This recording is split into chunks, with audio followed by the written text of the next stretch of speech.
And welcome back to part two. If you didn't check out part one, make sure to check it in the description. And we'll put a link up here, right here as well. But moving in, and we just finished talking about kind of the Steelers and a lot of that. But taking a look at some of the games this week, we obviously in the last podcast, if you haven't watched that, make sure to go check that out as well. We talked about some of the games that we're looking forward to, but as we get closer to it, um, it's going to be a lot of really, really interesting games this week. And is there a team or a game that you think might have upset written on it? Obviously, we've already seen an upset once this week, but is there a game? Because I know I have a thought that could potentially be an upset going, but I wonder if you potentially might have one.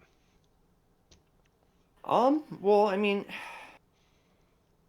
it's hard to say upset just because, I mean, most of these games I'm looking at, both teams aren't very good or both teams are good, and so it's hard to say one would be an upset over the other. Um, I would say one of the most surprising ones for me would be if the Cardinals can somehow pull out a win against the Commanders, despite both teams being a little lackluster. Um, if we're looking at what I think is most likely for an upset, I would say the Colts beating the Jag would probably be the most likely upset I could see happening. Well, yeah, let's jump into that game and have a conversation about that. That's funny enough, not the actual answer that I have for my potential upset, but Indianapolis taking on the Jacksonville Jaguars and the Jags coming into Indianapolis. Their previous matchup was last year. The Colts actually ended up winning that one 34 to 27. That was all the way back on the 16th of October. So a long time since these two teams have played each other, and Trevor Lawrence only got better and better and better as Mm-hmm. the season went on. So this is going to be a fairly interesting game to watch. Obviously, it just screams that the Jags should slaughter the Colts in this one. But Anthony Richardson, if this game is going to be decided by something, it could be Anthony Richardson just saying to the NFL, hey, I'm special. Welcome to my show. And if he can go out there and just slaughter it. It could be a very interesting game, but yeah, Yeah, and that's just it. Like I said, looking at this week, there weren't a lot where I was like, man, that this team could definitely upset the other one. The only one I was thinking of was the game we already seen this week with the Lions upsetting the Chiefs. All the others, even me saying this, I don't think it'll happen, but I think it's the most likely of any upsets that we could potentially see, more so than the Cards beating the Commanders, or I mean, the Rams. Like, it's tough. A lot of these teams are sort of on par with each other, so it's hard to call it an upset no matter which team wins. So this is one of those ones where it's very much the Jags are on the rise, and the Colts are trying to figure out what the hell the future without Jonathan Taylor might look like. yeah, And yeah. so it could be, much like we saw last year when all of a sudden Jeff Saturday comes out and is the coach of the Colts and they come out and they pull off a fucking miracle win. Over the Raiders, Maybe, we should state that yeah, yeah, the only team he was it, actually able to beat. right. And so it could happen. Just like you said, Anthony Richardson could be like, you know what, Jonathan Taylor, who I'm here now. You know, This is my this show. team used to be Peyton Manning. It was Andrew Luck for a little while. Now it's me, Yeah. and this is my show, and this is what's going to happen in the AFC South going forward. And so that would be amazing to see. That would just blow the rails off of that entire AFC South division where, I think we're both firmly on the same page that this is the Jags division to lose. Oh, without a shred of a doubt. But funny enough, like I said, this isn't the game that I think could potentially be the upset. The game that I think we could actually see, and it would be just shocking, is the Eagles taking on the Patriots. Because the Patriots are at home. This is Bill Belichick, and we've said a ton about Bill not having Tom Brady and the success that he's had both prior to and now, but this is still Bill Belichick. Mac Jones now actually has an offensive coordinator. From he didn't have one last year. He had a defensive coordinator calling offensive plays. Like, who the hell comes up with that type of stuff?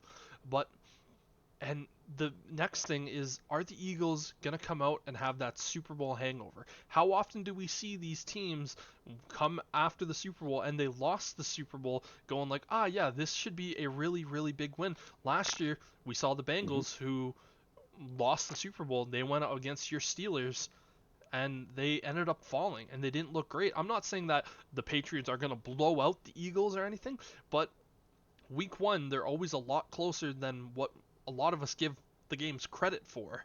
And this could very easily be a Patriots win just because they go out there.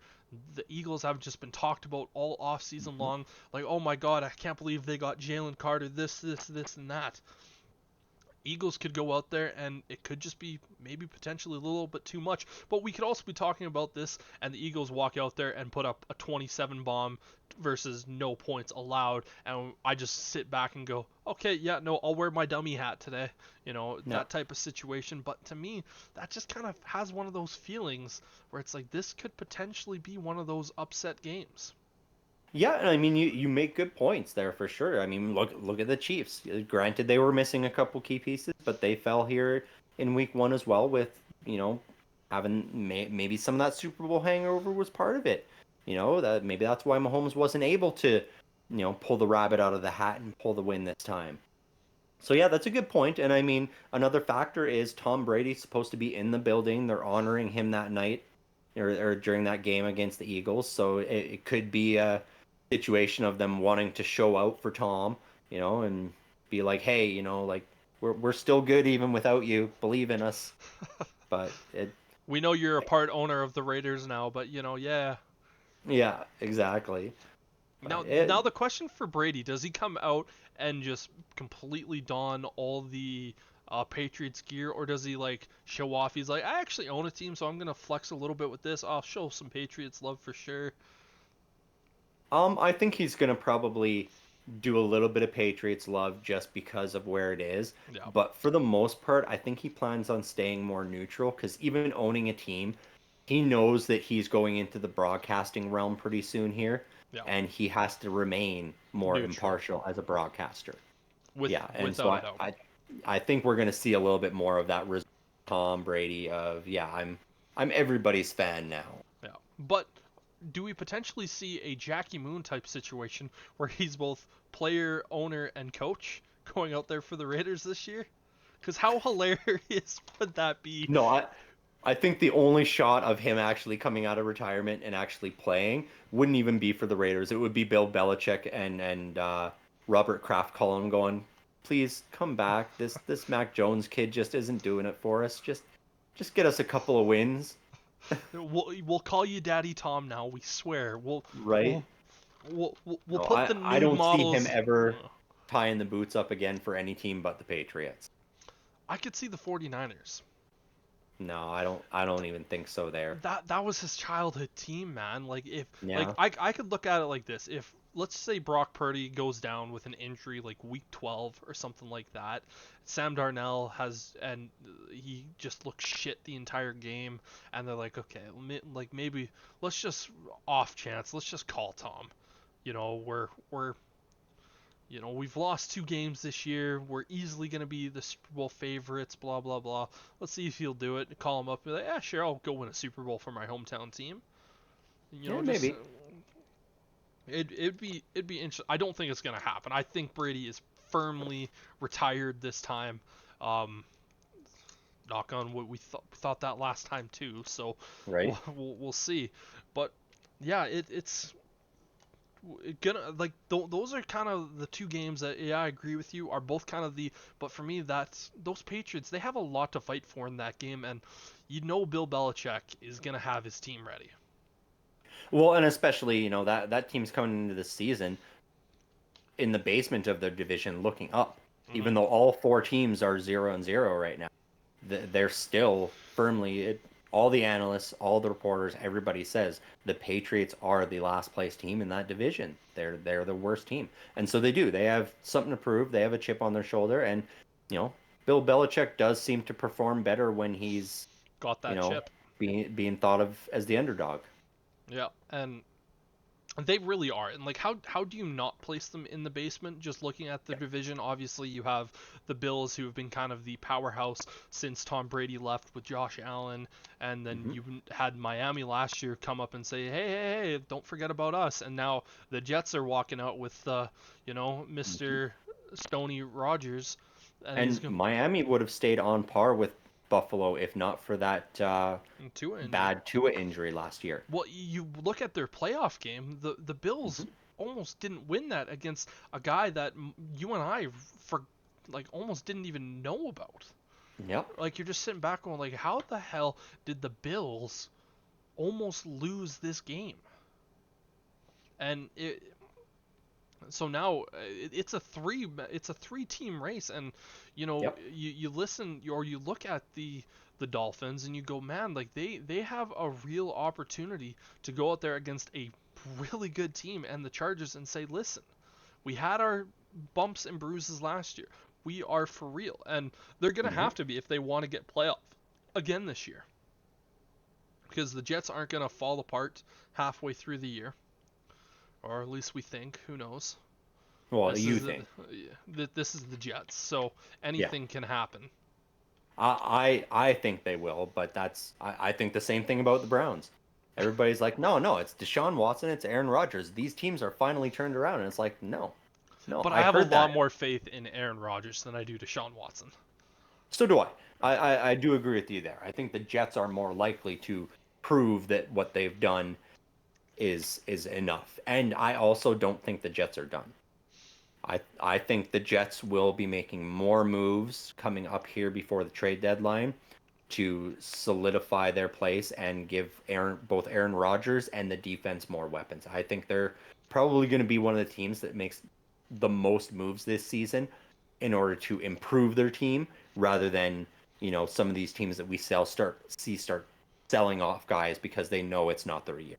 Yeah, they're without a doubt the team that is in the highest I'm a buyer team. And Yeah. I know we talked about this last week, but to me that kind of feels like one of those teams where if the Chiefs were to trade Chan or Chris Jones away, it's one of those Hmm. things. It's like the the Jets, man, they could look at it and go like, ah, yeah, we're not going to give you a weapon, but a first and a second. I don't know if the Chiefs will let them go without a weapon as well, though, D- especially an offensive weapon. it It's depends going on to come how down far to, down the line is. yeah, I think it'll be one of those, you maybe the Jets go, you know what? We don't need Dalvin Cook and Brees Hall, so we'll ship Brees Hall out. I You know, can't see man, them shipping Brees Hall I out can't though. either. I can't either, but they've made some interesting moves. And we talked about it last week where, Jonathan Taylor's out there. Maybe they go, oh, well, I know we signed Dalvin Cook, but Jonathan Taylor is an even greater upgrade over that. And if we get JT and we lock him up for 5 years, then we don't need Brees Hall. Yeah. And then we can afford to send Brees Hall away. And at that point, Brees Hall for Chris Jones, you don't necessarily have to be sending draft picks as well. Oh, without a doubt you are. Yeah, like if But you're the not a Chiefs, first. But not a I first. still think you do, because Really? Chris Jones is that talented, and the He is, issue. but Brees Hall is a dynamic player that putting him there with Patrick Mahomes, that creates that extra dimension on uh, their offense. I know they have Isaiah Pacheco, They also have but Clyde Edwards-Helaire, who already kind of plays mhm, that Brees Hall role. Is just not yeah. necessarily that type of player. But and that's the only reason why I Yeah. don't think it's just because the Chiefs already kind of have two running backs that kind of fit their niche at the Hmm. moment, and I think You they have. just wonder which wide receiver are they willing to part with? Because that's just it. The Chiefs, I don't think, will let Chris Jones walk away without getting a weapon back for that offense. Yeah, and just taking a look here at the Jets depth chart, Garrett Wilson, that guy, he's not You going can't, anywhere. right? You Um, can't send him. would it be funny if the Jets traded Mikael Hardman back to the Chiefs? Just That like would be pretty funny. no, we don't actually we want Chris Jones, so you go back to Patrick Mahomes. He just Yeah. walks in with his tail between his legs, going, "Okay, I guess I'm Right. back." Patrick Mahomes comes up to him and goes, "Yeah, you left me. How much of a mistake was that, buddy? Now you're back. Right. Catch Yeah. the fucking pass." And I mean, if you drop it less than Kadarius Toney, then you're in. well, then you also look at it, Randall Cobb. I can't really see No, them being. no, that would cause a problem with Daddy Aaron. Yeah. Yeah, Alan Lazard. Like you kind of look at this Jets wide receiver room and you go, Garrett it's Wilson, basically Alan the Lazard, and Mekhi Hardman are your top three guys. And Garrett Wilson is a dog. Like he is a number yeah. one wide receiver in the NFL. Mhm. But then it is a severe drop off going to, I'm Alan Lazard. I was a number one wideout before. Right. Well, and that's just it. That those are guys they can't move on from. That was why I settled on Hall. Yeah. Because you can't get rid of Wilson, and then I don't think Aaron Rodgers would be happy if you tried to move Cobb or Lazard. Yeah. And It, so then what else do you have to send that's an offensive weapon? Xavier Gibson. Right? Or one of your O linemen, but really the Chiefs O line is still pretty good at this point. Yeah, and you Even and yesterday they were protecting him pretty well. Yeah, and you can't even look at that Jets O line and going like, okay, they still have question marks, and Right? like that was the Jets' number one thing coming in is just to add, a tackle or a guard, Yep. and obviously the Patriots said no, thank you, we don't want to give Aaron Rodgers enough time, and then we'll trade with the Steelers to allow them, Exactly. yeah, They gifted us Broderick Jones so that the Jets couldn't get him. yeah. So that would be a very very interesting Yeah. kind of situation, but all hypothetical without a doubt. Well, exactly. Ultimately, what we're saying is the Jets are the top of the top when it comes to teams that are looking to buy this year.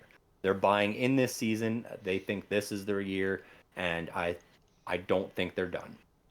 We'll see more moves to come. Whereas you look at like the Bills and the Dolphins in their division, I think they're pretty happy with the teams they got. I don't see much movement happening on those teams. Yeah, I can't really see either of those two teams really trying to make many big moves. Obviously, you look at the Dolphins, they made the trade for Bradley Chubb at the trade deadline last year, but that kind of made a lot more sense in that regard Mhm. because they needed some of that defensive pressure. But right now, maybe Exactly, and they we're might try to go for an offensive lineman just to kind of help protect Tua. But and then you look at the Bills, you just maybe I feel like the Bills would be more of a team to try to be a seller than more of a buyer because obviously yeah. Stephon Diggs, there was so much shit that was happening and being thrown out. Obviously he's come out and said he's like, no, I'm a Bills, but we've seen Stephon Diggs kind of throw this temper tantrum before, and he said he was fully with the Vikings, and then Hmm. they still traded him. So who knows what's really going to happen? A lot of interesting stuff. So I think we might as well kind of get to our picks going into this week before we start to do a little bit of college talk, because obviously we still do want to have some good old college football conversations here. So taking a look here at the first game of the week where we have the Carolina Panthers taking on the Atlanta Falcons. Sterling, who do you got, man? I think as we discussed last week, the Falcons are the only team that really have a shot, in my opinion, to challenge the Saints for this division. And I think Christian Ritter is going to be, or Desmond Ritter, sorry, is going to be much improved this year and finally be able to maybe make use of the talent that Kyle Pitts has. I have the Falcons winning this game against the Panthers in this opening week. I just don't think the Panthers have done enough yet. Yes, they got Bryce Young, but they're not well rounded enough. And honestly, Bryce Young, he's going to have some flashes. He's going to look like Kyler Murray and Russell Wilson out there, and he's going to be able to pull some games out of the hat. But we've seen that ultimately isn't good enough to win week in and week out. Yeah, and I'm totally with you on this one. I think the Panthers right now, they are just the little bit more better, more well-rounded team. And Arthur Smith, he has two guys on his offense in the running back spot, as I just officially pull up their official depth chart here, with obviously Hmm. Bijan Robinson, that first round pick for them this year. That's a guy that is so explosive, so dynamic, and so talented. How are you not going to have him? And then also looking at this, you have Cordell Patterson, who is kind of listed as that Joker role. He's going to be phenomenal to watch. And Tyler Algier last year was quite good as well. So they have two young rookie running backs who are or not rookie, but one rookie, one guy a little bit more experienced. And the other thing that we're also looking at here is quarterbacks that are 21 years old and that were drafted first overall are 0-13-1 for their first game since Derek Carr's older brother suited up for the Texans. What the fuck is his name? Derek Carr. I know it's D something, DC. Regardless, but yeah. So I'm just kind of going off of that, and it's going to be a close game for sure. But I am indeed going Atlanta on this one. So I will start us off on this next one for Cincinnati versus Cleveland at Cleveland. This is going to be a close game, but Joe Burrow, he got his money.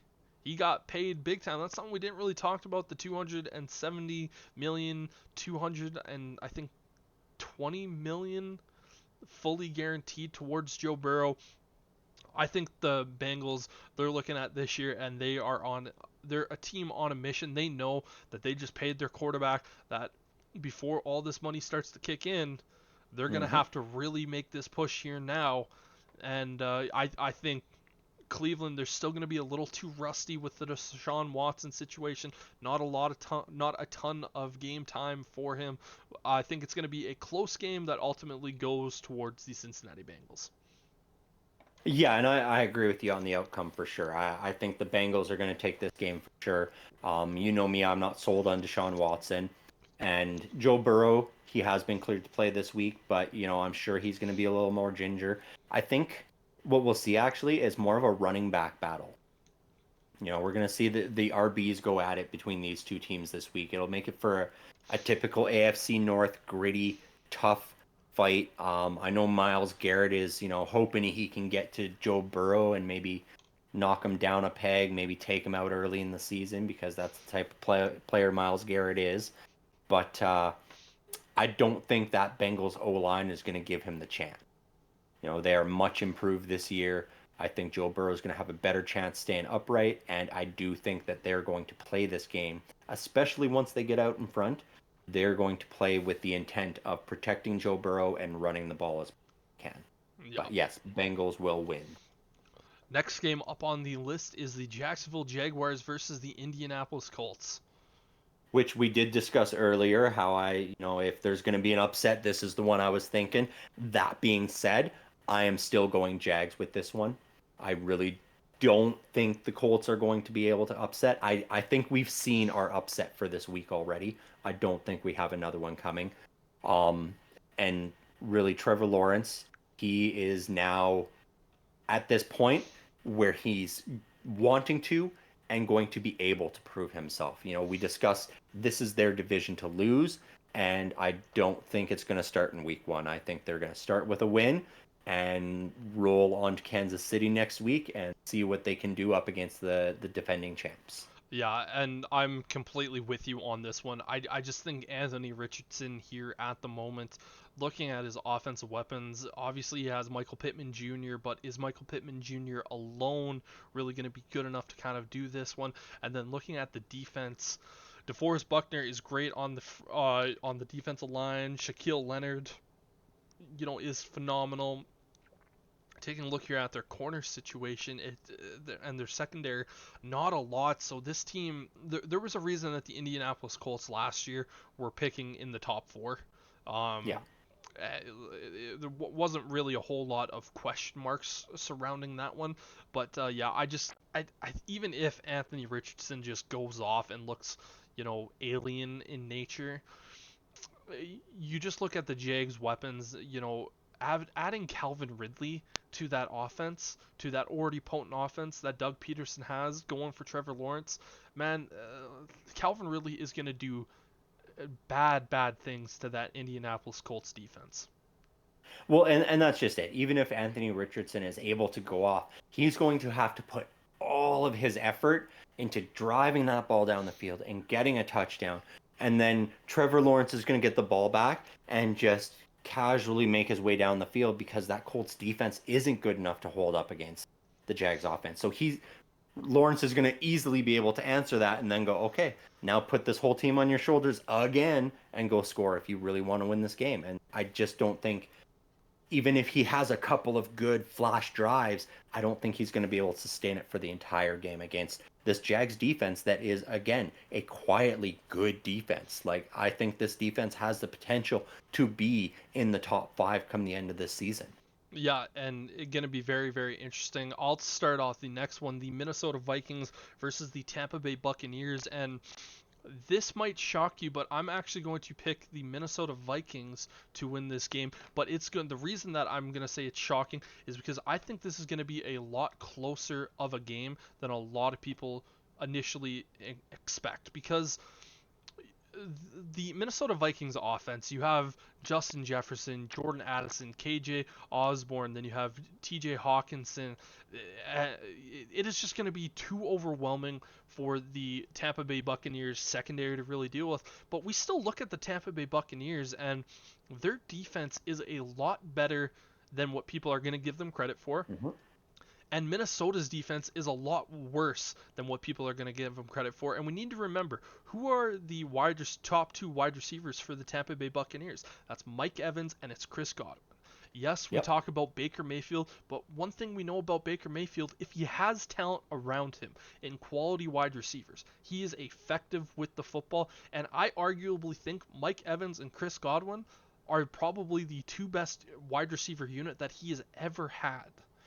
And I think Baker Mayfield is honestly going to look a lot better in week 1 against this Minnesota Vikings offense or defense than we give them credit. I just don't know if they're going to be able to keep up with the Minnesota Vikings. This is going to be a shootout, high scoring, and I think you're probably going to see it ultimately decided by either a field goal or a late touchdown by the Vikings.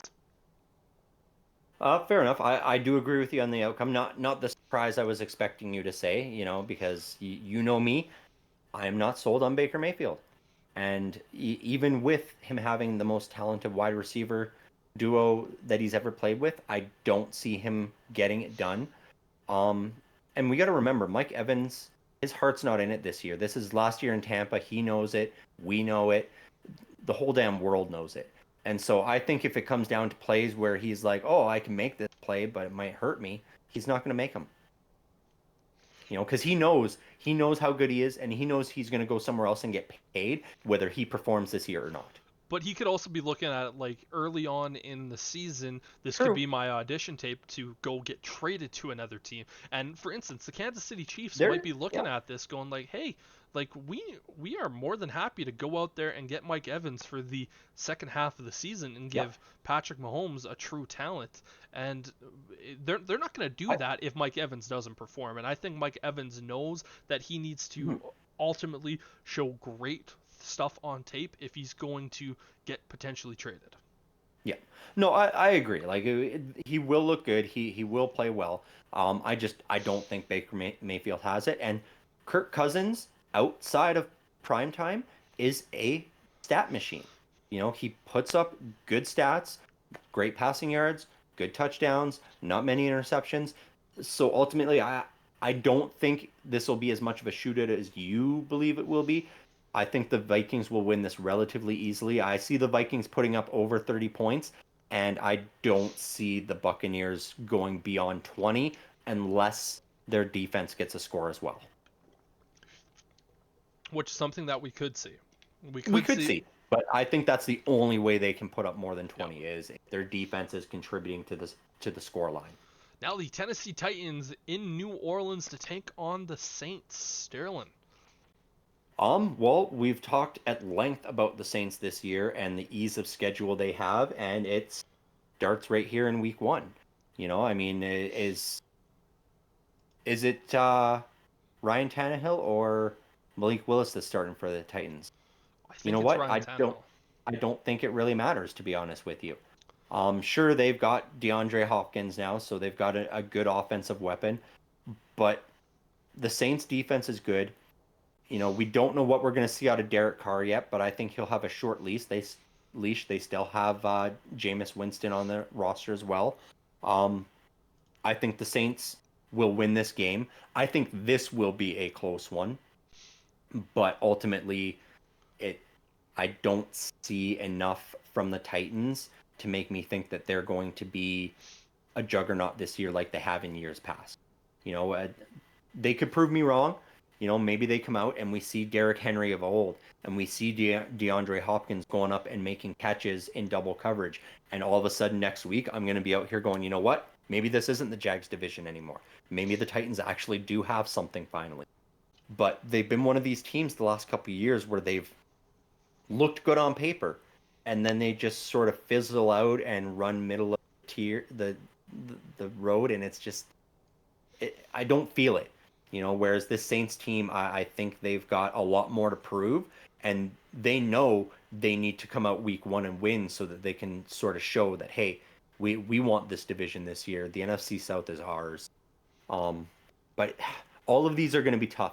When it's AFC South, NFC South, both of these divisions are just such dumpster fires and in rebuild mode so much right now, it's going to be hard to predict either way.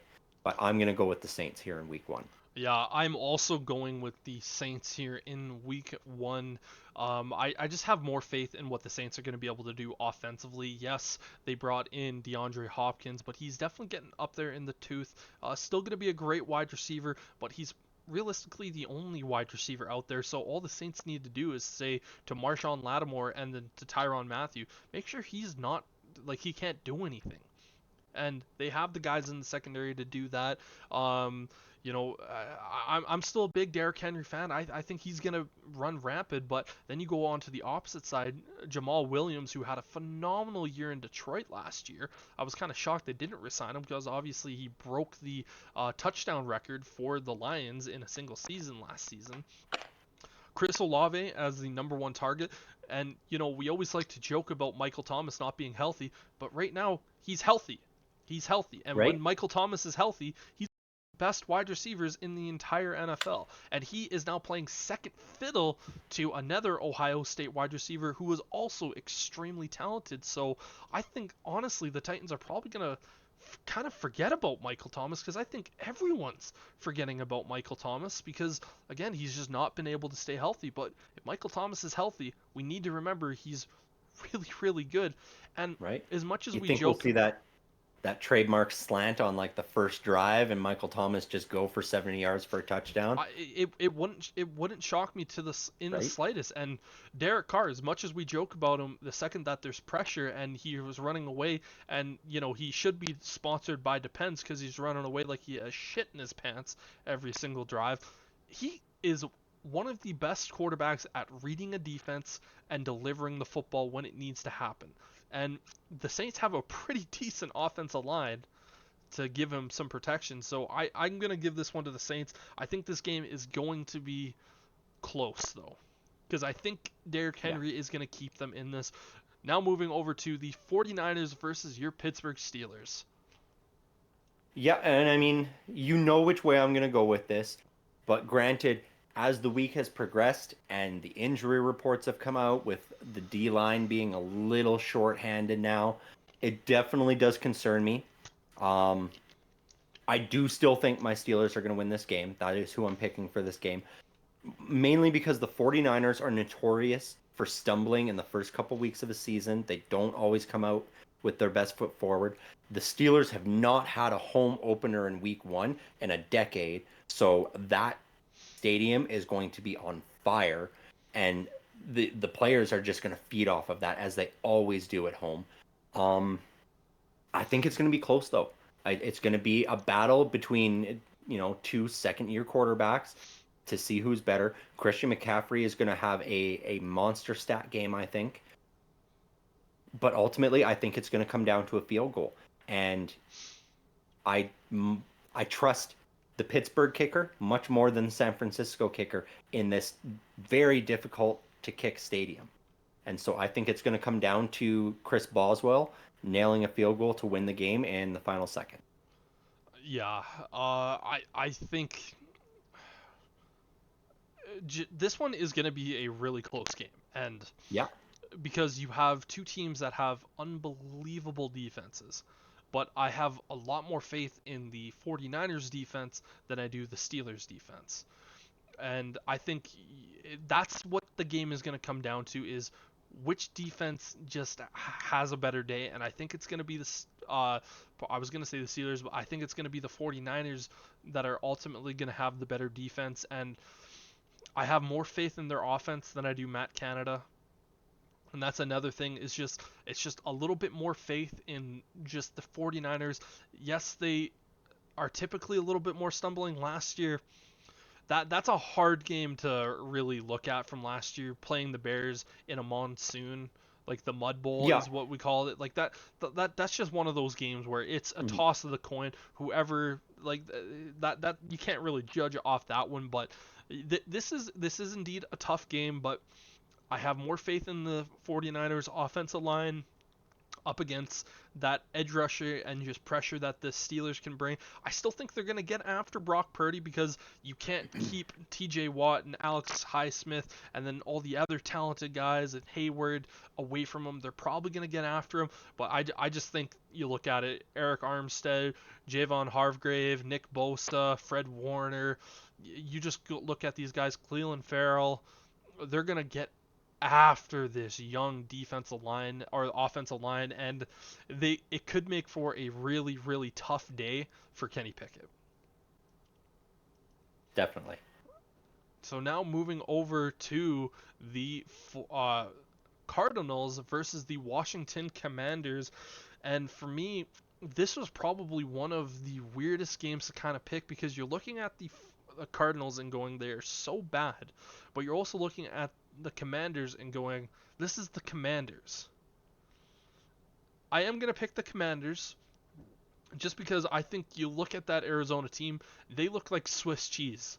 They look like I don't even know what they're called, like a not a grater, but they look like a team that just the colander. That's what it is. They just have Mhm. holes everywhere. They don't have their starting offense out there. They don't really have many pieces out there.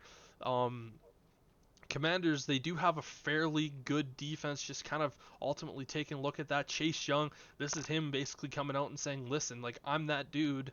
If he's actually even playing, I need to take a look at that. Currently, his status is out. Young Neck has been ruled out of Sunday's game. Okay, so never mind. He's not going to be out there. But you still have Deron Payne, Jonathan Allen, Montez Sweat out there. I Mhm. like Kendall Fuller and Kareem Curley in the backfield. Emmanuel Forbes, who was their first round draft pick this year. I like the running backs in Brian Robinson and Antonio Gibson. I think those two guys are phenomenal together. Terry McLaurin and uh, Juwan Dotson are going to be fairly good. Curtis Samuels as well, and a decent offensive line with half decent play caller out there as well. So for me, Yep. that's just where I go for the Commanders in this one. Yeah, I agree, and there's not a whole lot to say. I mean, the Commanders are trending upwards. You know, they've had a couple of wonky drafts for sure, but they've been shoring up that defense.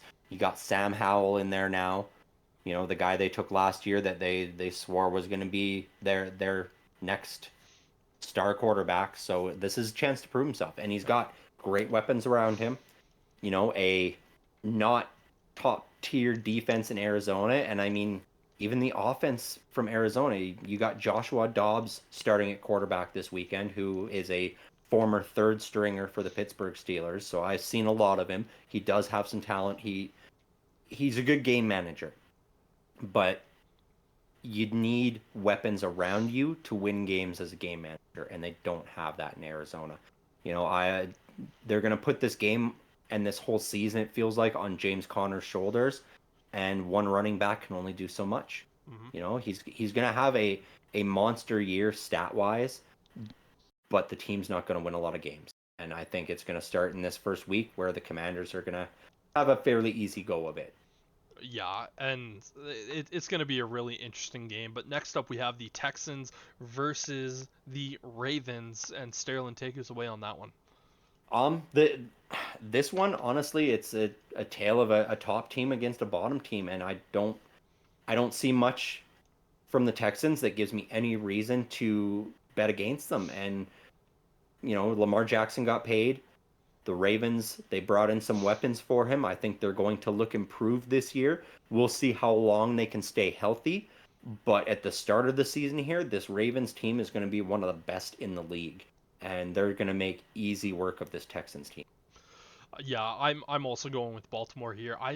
I'm more high on Lamar Jackson than what you are. I've always been saying, I'm like, listen, you just need to give him weapons, because you don't perform in college getting 50 passing touchdowns and 50 rushing touchdowns if you don't have the ability to throw the ball. You're not going to be a first round pick if you don't at least have upside throwing the ball. Rasheem Bateman, Odell Beckham, Zay Flowers, these are guys that can all get it done. Mark Andrews is questionable, which is going to be the tough thing for them, but they have a good offensive line.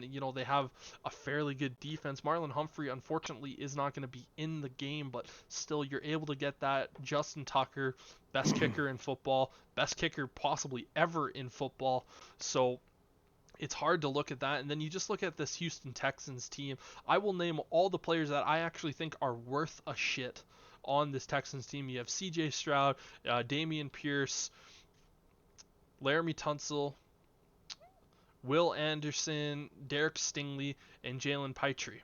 Other than that, pretty much everyone else, in my opinion, is pretty much replaceable. The only other guy that might be something is John Mechie, but he was out the entirety of last year battling cancer. Luckily, he is all good, but unfortunately for Mechie, he's out this game with a hamstring issue. And so we still haven't seen him, and we don't know what he's going to be. And Xavier Hutchinson, I liked him coming out of college. Tank Dell, another guy, so they brought in a couple of young weapons, but again, they're still young players, and they were down in that draft, so it's really hard to make something. And I just think this is going to be too much for CJ Stroud in this game. He's going to be looking around, and Roquan Smith, a former Chicago Bear, he's going to be looking at this going, yeah, run up the middle, please, please do it. Yeah, and that's just it. I mean, this Texans team, they are like dictionary definition of stage one rebuild right now. They had a phenomenal draft that blew everybody's minds by landing CJ Stroud and Will Anderson. Like they've got the cornerstones for their future. The problem is we're not in the future yet. Yeah, And so we're for still right 3 years now, away. exactly. They need a couple more drafts like the one they just had, and then we're going to be talking about the Texans, every week and being a competitive team. But right now, it's just they've got some supreme talent, but not in enough positions to be able to pull out win. Yeah. Now moving over to the next game, which is the game that I least want to talk about, which is my Chicago Bears versus the Green Bay Packers. And earlier when Sterling was talking about the 49ers and Pittsburgh's game, you could see the joy and happiness of that. Now you're going to see a fucking depressed Bears fan talking about his team. And Sterling, take it away. Man, you got to have more faith in your team. This, however, was one of the toughest ones for me to pick, just because of the history between these two teams. Justin Fields has everything to prove this year, and Jordan Love is trying to claw his way out of the shadow of the last two behemoth quarterbacks that played for this franchise. And it's just, there's so many storylines going on, and there's so much history between these teams. It is going to be so much fun to watch this game. Ultimately, I think the Bears have done enough this offseason to take that next step forward and become competitive in this division with the Packers and with the Vikings, and now with maybe even the Lions. This division in 2 years, depending on what the Vikings are able to do, could be one of the most competitive we see in the NFL. I don't think Jordan Love has had enough time with this offense to really get into that gel area. I think we're going to see some flashes like we did in the preseason where Bears fans were having minor heart attacks going, oh no, he looks just like Aaron Rodgers did. I don't think we're going to see enough of that this week. Since it's in Chicago, I think the Bears fans are going to be rabid. They're going to be looking to intimidate and throw Jordan Love off his game, and hopefully they succeed because I am picking the Bears. I think DJ Moore and Justin Fields are going to be able to get it done. And if they're smart and they get a lead, they just give the ball to Khalil Herbert. Let him protect it, let him run it, and just run out the clock if he can get the lead. Don't let Jordan Love have the opportunity to show those flashes. Don't give him the possession after possession to show what he might be able to do, because once he gets that confidence, you know he's gonna soar. And that's the scary thing. You got to keep that question mark in his own head so that he doesn't all of a sudden go, wait, never mind. This is the Bears. I got this.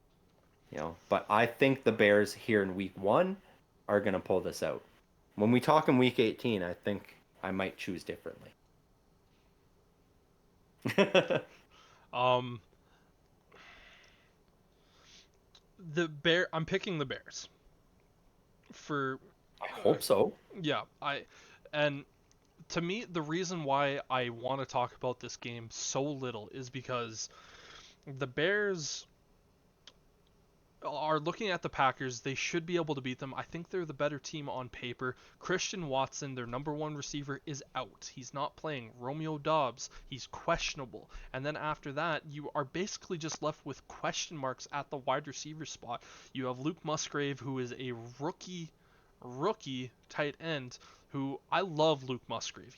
I think he could potentially be the next George Kittle, which pisses me off that he's in Green Bay. But he's a rookie tight end, and rookie tight ends notoriously take time to develop. And again, the reason why this is so I'm so nervous about this game is because if the Packers go out here and blow out the Bears have no excuses not to win this game. You have Justin Fields, your entire offense with the exception of Tevin Jenkins is completely healthy. All your guys are there. Robert Tonyan is questionable. Well, guess what? Robert Tonyan is not our starting tight end. He's our backup. We have Mercedes Lewis if he can't play. Mercedes Lewis is a pretty goddamn good backup behind Cole Kmet. Yep. You have DJ Moore, Darnell Mooney, Chase Claypool. Then you also have Tyler Scott, who is promising, Equanimous St. Brown. And then you take a look at the defense. They should be a lot better. And the entire time I'm just sitting here and I'm shitting my pants going, if they can't beat this Packers team with all the excuses that the Packers have built into this one, and if the Bears go out there and win, the Packers are going to be like, well, we didn't have our number 1 wide receiver, we didn't have our number 2, blah blah blah blah blah, and it's just like, okay, like yeah, they have the excuse built in. We don't. And we're at home. All the moves this year, and everyone is talking about how good of an offseason we had. We have to win this game, and it terrifies me because every week the Packers play the Bears, I am most nervous because I just know that we haven't gotten it done basically over my entire lifetime. And Yep. This is the closest we have ever come to basically looking at this team going, we are going to take it over, and it just terrifies me. I'm still picking the Bears. Mm-hmm. But this is exactly what the Bears need to not do. Because it's the mental game. They have to win the mental game. They need to not look at the Packers and see those jerseys and see the monster that has terrorized them for over 2 decades. They need to just look at it and go, this is a week 1 football game against a rival team in our division. That's all this is. We are better than they are. We are winning this game. That is what they have to do. If they get inside their own heads, then just like Aaron Rodgers did, Jordan Love's going to get to live rent-free for another decade in the Bears' minds, and you can't have that. I genuinely, and I'll say this now, I don't know if I would be able to handle a Packers being able to live rent-free in a Packers quarterback being able to live rent-free in Chicago. Like, you might be my new division rival in the team that I have to root for, just because I wouldn't be able to handle it. I can't handle a third generation of Packers quarterback just being able to just dominate it. And moving on to what I'm going to be calling the domestic violence bowl in my house, because mom's a Broncos fan and father's a Raiders fan. So Sterling, take us away in this one. Well, I'm not sold on Jimmy G and Devontae Adams and the Raiders right myself. Yeah. The teams look dysfunctional for years, really. And one guy coming in is change that. Sean Payton, however, going into this Broncos organization, he is one of the most intelligent head coaches we've ever seen. And I think he does have the ability to turn that team around and maybe get them a win. I did see a stat that almost made me change my mind here in the fact that the Broncos have not beaten the Raiders in something like 1,200 days or 300 something like something that. days. Yeah. Yeah, it's been a long time. But this is at Mile High Stadium in Denver. So usually they're able to utilize that high elevation to their advantage. And I think as long as we don't see the Russell Wilson that we saw last year, then the Broncos should be able to win this game. Their defense is improved. That their coaching staff has dramatically improved, and the Raiders have really just sidestepped, in Yeah. my opinion. They went from one mid-tier quarterback, in my opinion, to another mid-tier quarterback that they just don't have enough to get over that hump and really be talked about as one of the best. And And so I think the Broncos are going to be able to pull out this week one win. I agree with you. I think the Broncos are going to win this one. And by me saying this, I know I'm probably going to get slapped by one of the sides Uh, of the family for it. But Whichever side you picked, you were going to get smacked. So exactly. But the Raiders, again, similar to you, I don't really have a lot of faith in Jimmy Garoppolo. A strong breeze is going to send him on IR for season-ending injury. But the Raiders this week have just been such a clusterfuck of an organization with Chandler Jones. Like, obviously, I'm pretty sure you know what's happening in terms of that, and it's just they had to send a crisis team to his home just to get him to show up, and it's like, man, like this is just such a clusterfuck. And I think there's just so much going on within that organization. Jacoby Myers and Hunter Renfrow, I don't think are gonna be enough to kind of get over this really talented Denver defense. I think you're gonna look at Devonte Adams. Devonte Adams is gonna do Devonte Adams things. He's mm-hmm. likely gonna get over 100 yards. He's probably gonna catch a touchdown. Jerry Jeudy is questionable for this game. Probably likely not gonna play. Then you just look at this defense for the Donkeys. Pat Surtain, Demarius Mathis, Justin Simmons, Kareem Jackson, all in the secondary. Randy Gregory, Zach Allens, DJ Jones, Jonathan Harris, Jonathan Cooper, Alex Singleton. They're just stacked on the defense, and I think then you look at their offense. If Jerry Jeudy plays, which will be a miracle in itself, they have Cortland Sutton, Marvin Mims Jr., they have Javonte Williams back. And if you remember Javonte Williams before he got hurt last year, dude was electric. They got Mike McGlinchey from the 49ers through the offseason to give Russell Wilson more protection.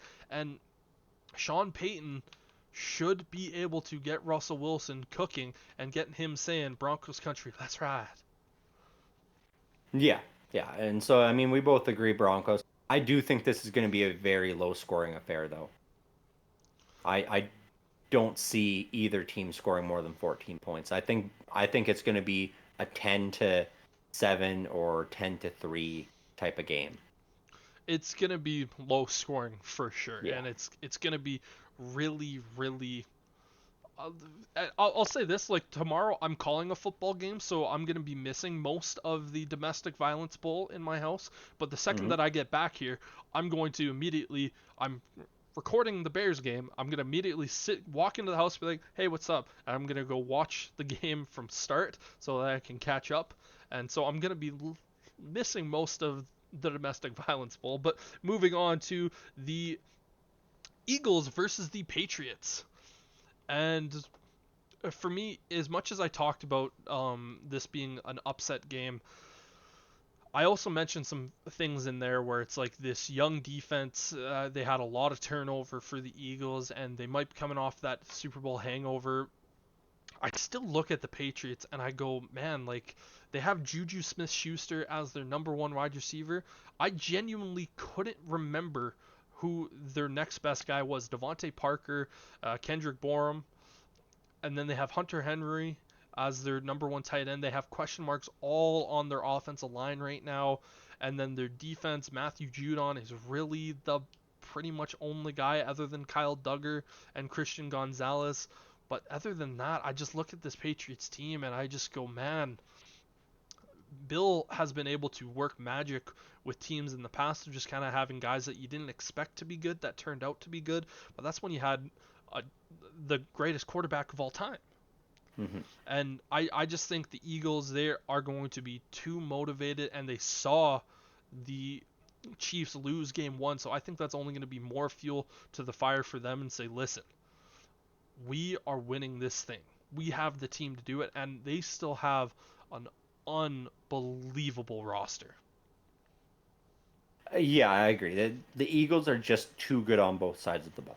You know, the Patriots, granted, they did improve on their offense, so I think they're going to be able to. We're going to see some good things come from them. But this Eagles defense is just too good, so we're not going to see a lot of it. And then you look at the other side of it, and the Eagles offense: Jalen Hurts, Devontae Devontae Smith. Parker, AJ Brown, yeah, Devonta Smith, yeah, like it's too good.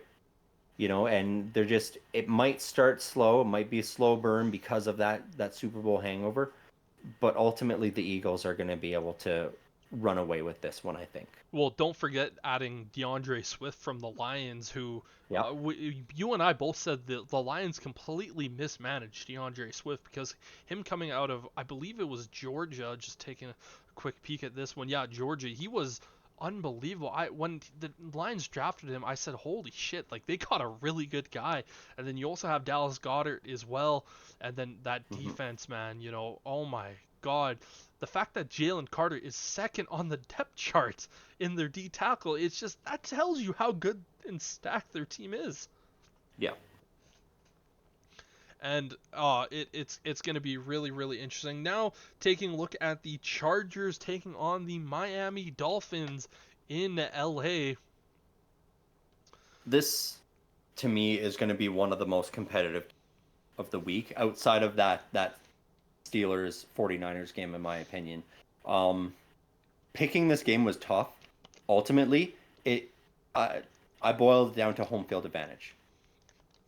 And so the Chargers are playing at home. I really think the Chargers are going to get this win because that was the only way I could differentiate these two teams because both have so many weapons on offense. Their defense are, improved.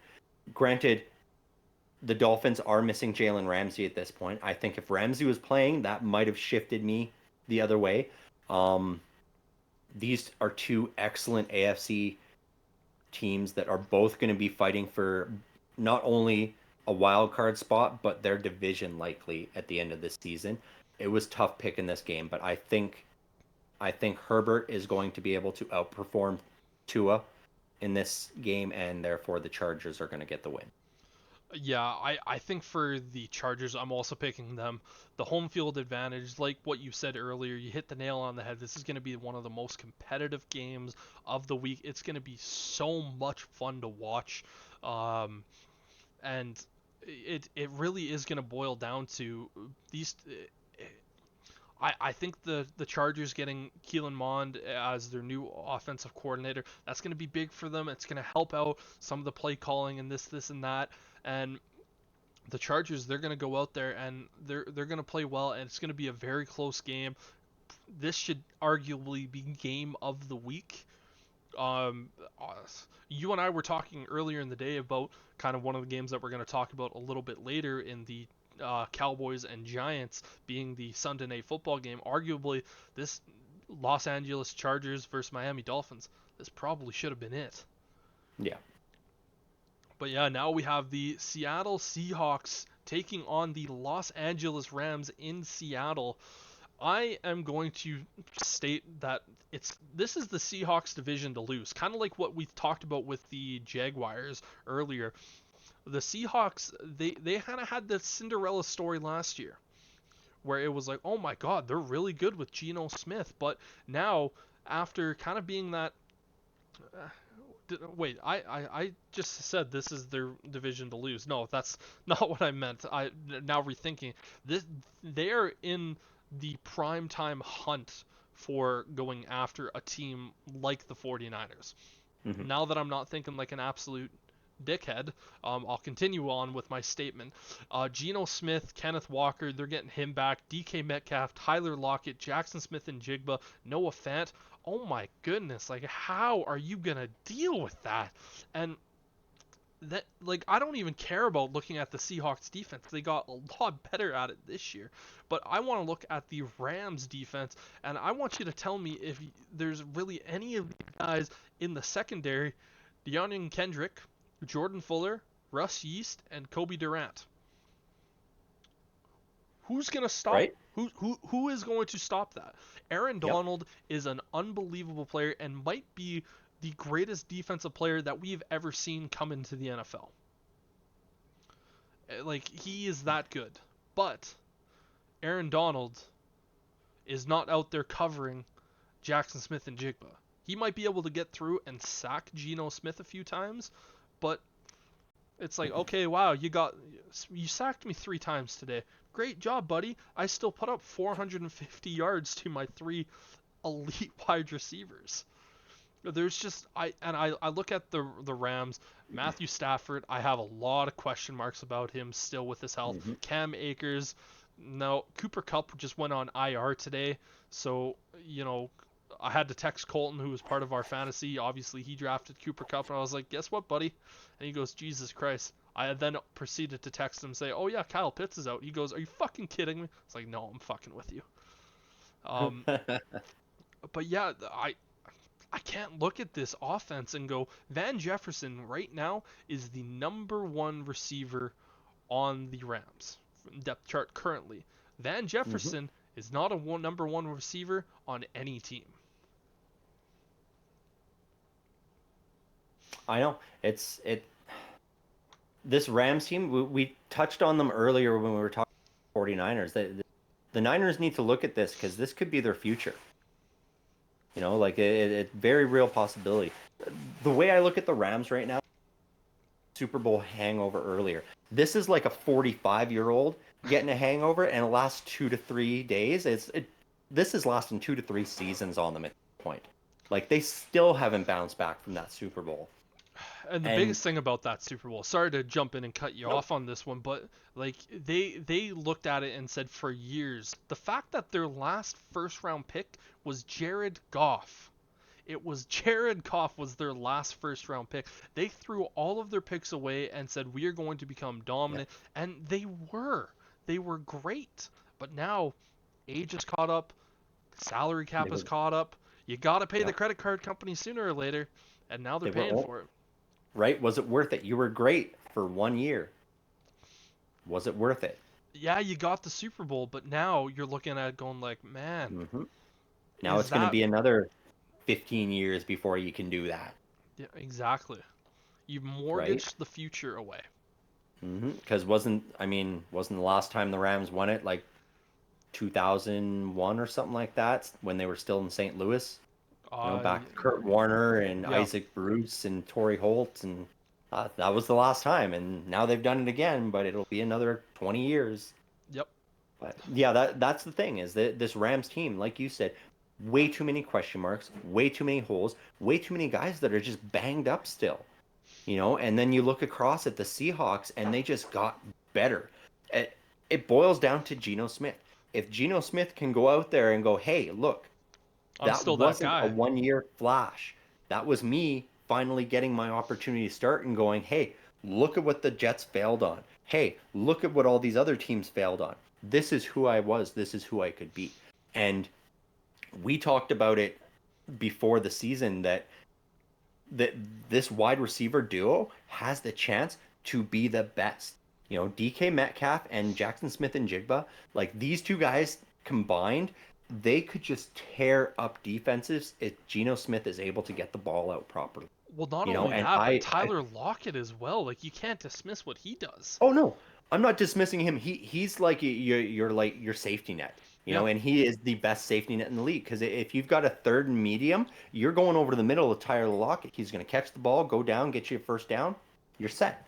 Yep. But my point is these other two guys is either DK Metcalf is going to smash records this year and be the best wide receiver in the league, or Jackson Smith and Jigba is going to win Rookie of the Year because he puts up such insane numbers as a wide receiver.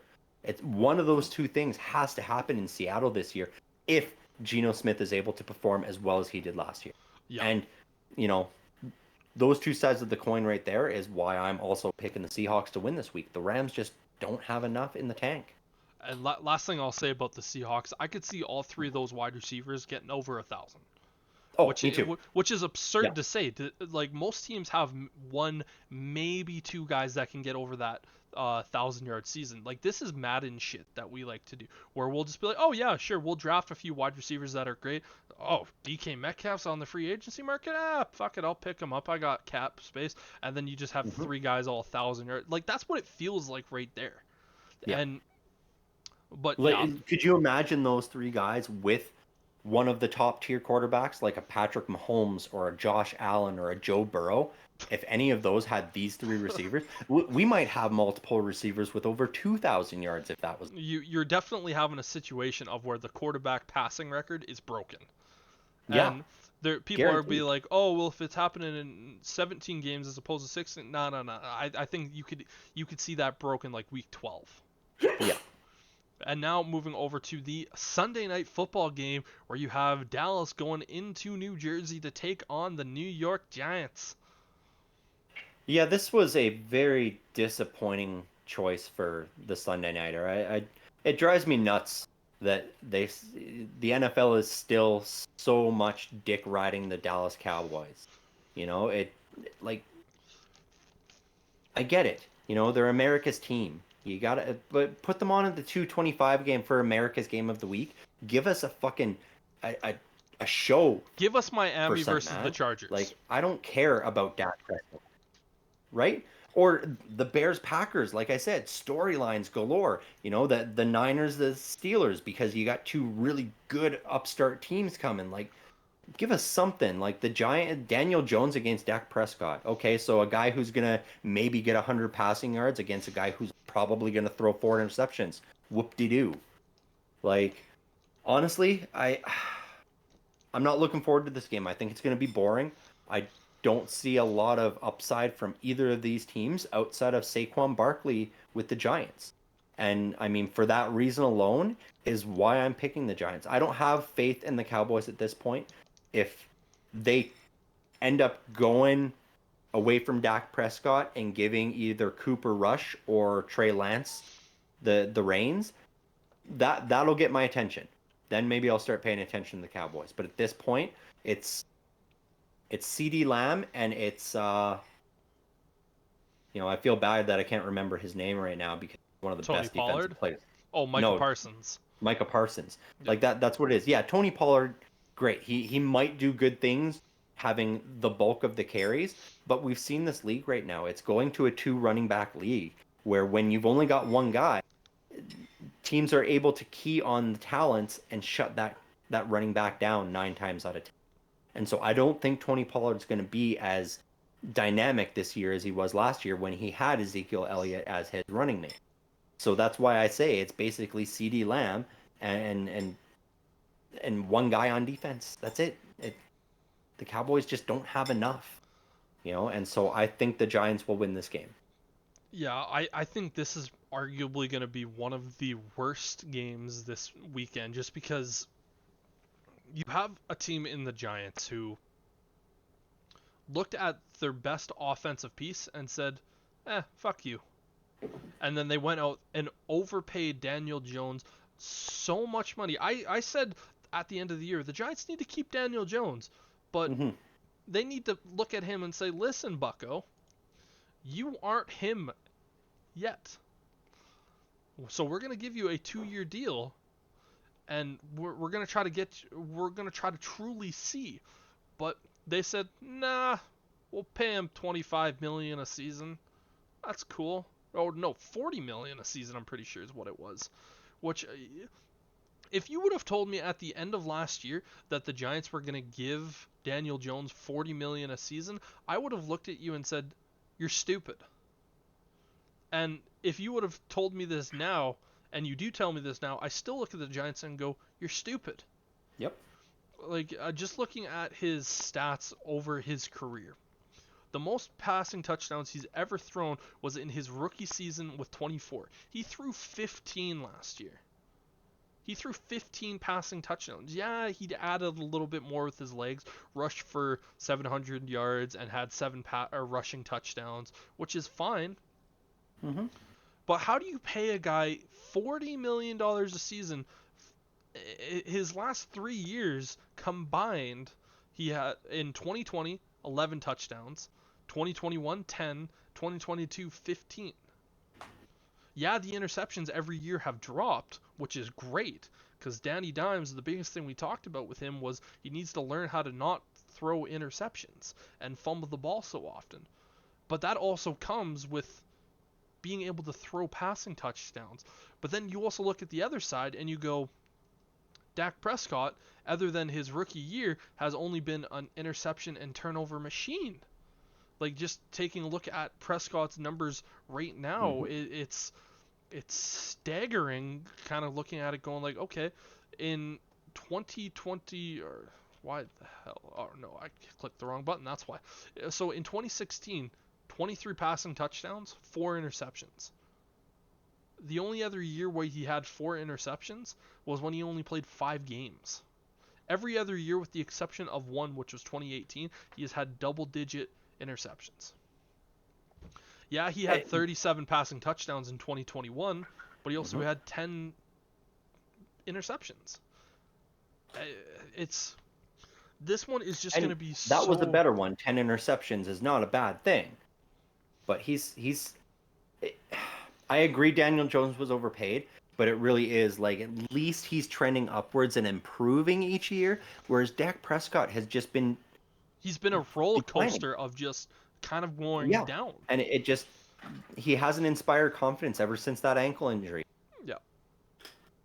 And I right now, I have the Cowboys winning just because I think their defense is better than the Giants, and I truly struggle with Daniel Jones.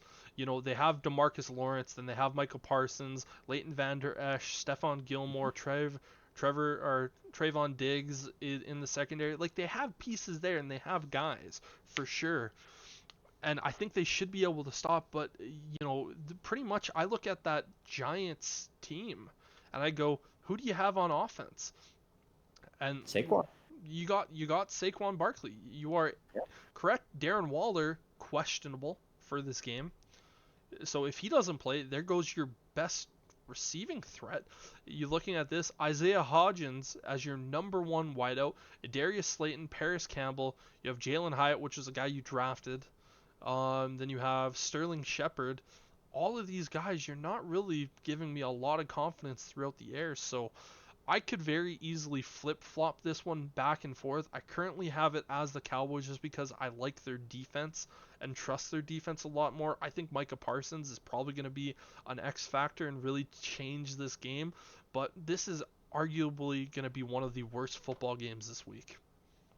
Right, and that says a lot considering one of the other games is Arizona against Washington. Yeah. Yep. Yeah.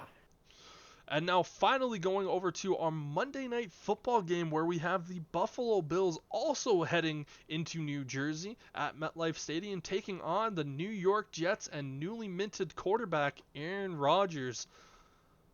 Sterling. This was another tough one to pick, but ultimately I'm not sold on the Jets yet. You know, I know what I'm getting with the Bills. You know, you got Josh Allen there. You got Diggs as his wide receiver. You got a solid running game. Good defense. I really do think the Bills are just going to carry on what they've been doing. I feel like maybe they regressed a bit. They're not as good as they were to start last season. But that being said, they're still going to be competing for one of the top spots in the AFC. I don't think they have to worry too much about the Jets. We're going to see some Aaron Rodgers flashes, as we always do when he plays. I don't think he's going to have the chemistry there quite yet to upset the Buffalo Bills on Monday night in Week 1. I think the Bills are taking this one. And this goes completely onto the opposite side. I think Aaron Rodgers is going to go out there and probably the best offense that he's been a part of in a long time. Garrett Wilson, easily the best wide receiver that he's had since Devontae Adams left. Granted, that was only a year that they were separated, but then you look at this defense of the Jets, and I really, really love this defense because obviously you have Quentin Williams, who is one of the best interior defensive linemen. Franklin Myers, Will McDonald, their first round draft pick this year when they kind of had that little bit of oh shit situation. CJ Mosley, then you have Sauce Gardner, who is just a dog. DJ Reed, Tony Adams, Jordan Whitehead. They're going to be a really tough defense to stop. And then you have obviously Aaron Rodgers out there with two guys that he knows very, very well in Alan Lazard and Randall Cobb. Aaron Rodgers has already stated that he thinks Garrett Wilson can be the next Devontae Adams, and you can very much see it. Mecole Hardman, he is a speedster, and you know Aaron Rodgers isn't going to miss the deep ball. He's not going to. I think the Jets are going to walk out there and say, listen, we know we've had all this talk, we've had hard knocks, there's going to be a lot of chit chat and chatter surrounding us. We're just going to go out there and prove it and prove all the doubters wrong. And Aaron Rodgers, I've seen him for too long to sit back and say that the weapons that he has, he isn't going to perform. Man, I think Aaron Rodgers is going to have a day. He's going to have a special day. He might break that 400 passing yard mark. Yeah, I mean, that's going to be a good Monday night game for sure. Like, it's going to be a really fun game to watch. Like, I wish I could watch it and I wasn't stuck at work, but it is what it is. It is indeed what it is, but that is what we have there. And then the last game that we're actually going to take a preview and a look at going into this week is the Thursday night game on September 14th, where we see the Minnesota Vikings and primetime Kirk Cousins go into Philadelphia to take on the Eagles. This should be a really, really interesting game, because if the Eagles do fall to the Patriots, they are going to be very, very tough to stop. And I think both of us agree that the Minnesota Vikings are very much on the back foot right now. They have some pretty talented weapons in the receiving game in Justin Jefferson and Jordan Addison, with TJ Hawkinson as well. But then after that, you kind of look at everything else and go, and this is Kirk Cousins in primetime, so I'm taking the Eagles. Right.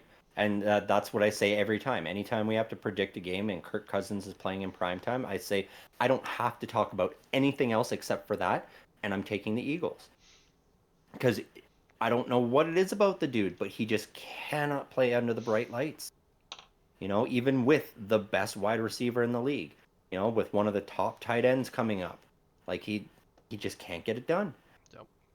You know, and that's just it. It's going to be a short week for both these teams, so they're both going to be tired. You know, they're both going to be a little gassed. And ultimately, I think the Eagles have much better depth than the Vikings do, and they'll be able to fill those holes and just it'll be an easy win for them on Thursday.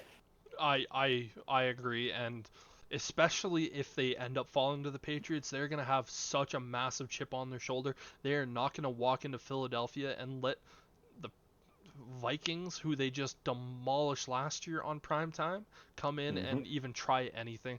So I completely agree with you on that. But unless you have anything else that you want to talk about, that is where we're going to end. We didn't get too much college football that we probably would have liked to, but that's going to be definitely more of a conversation for next week for sure. But Sterling, obviously, normally this is where we would do our power rankings for our top 5 and our bottom 5, but nothing has really changed at the moment, so that's going to happen next week. But unless anything else, I'm Brendon, this is Sterling. Thank you all for watching. Make sure to hit that like and subscribe button for all of your sports talk action. Peace.